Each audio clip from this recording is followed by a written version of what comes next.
Be ready. Start.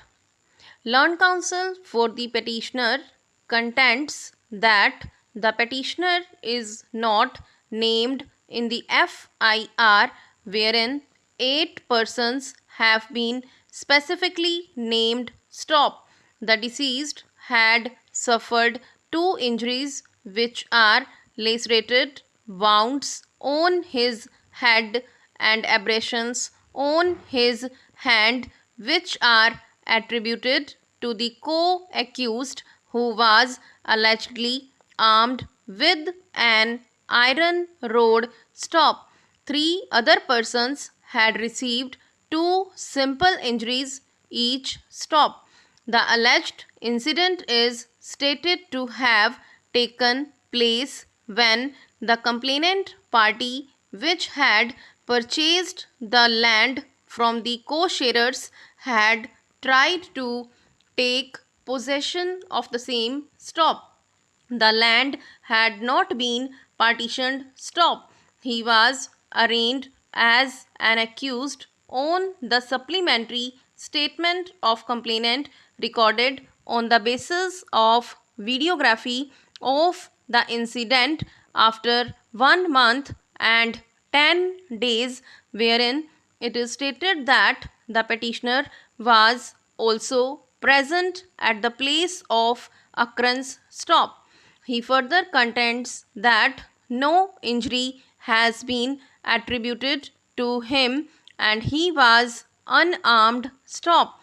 It is only in the statement of the injured recorded under section 161 CRPC wherein he has stated that the petitioner had given him lathi blow on his waist. Stop.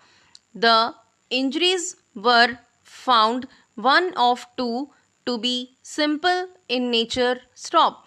He is in custody for over 1 year and 2 months. Stop.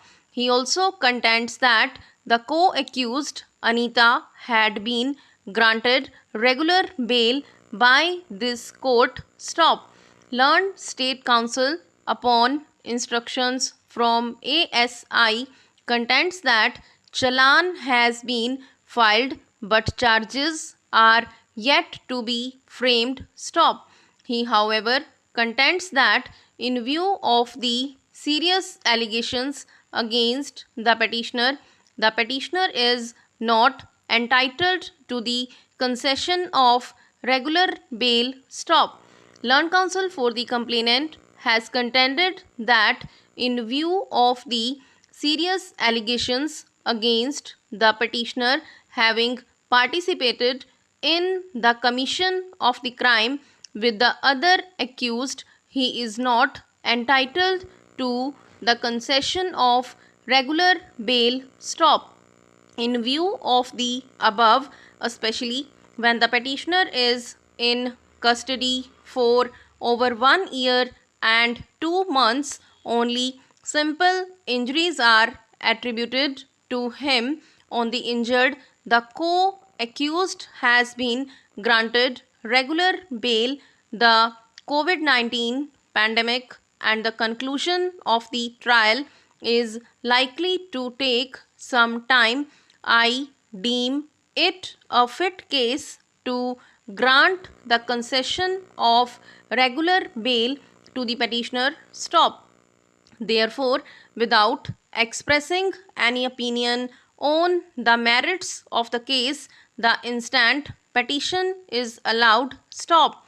The petitioner is ordered to be released on regular bail on his furnishing requisite bonds to the satisfaction of the trial court duty magistrate concerned. Stop.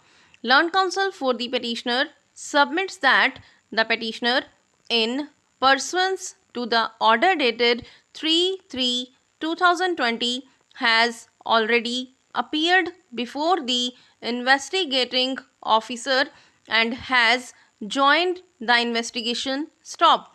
Learned counsel for the state, on instructions from the investigating officer, has not disputed the factual position and submits that the petitioner has joined the investigation and is no more required for any further investigation stop. In view of the above, the petition is allowed and the interim bail granted to the petitioner wide order made absolute subject stop.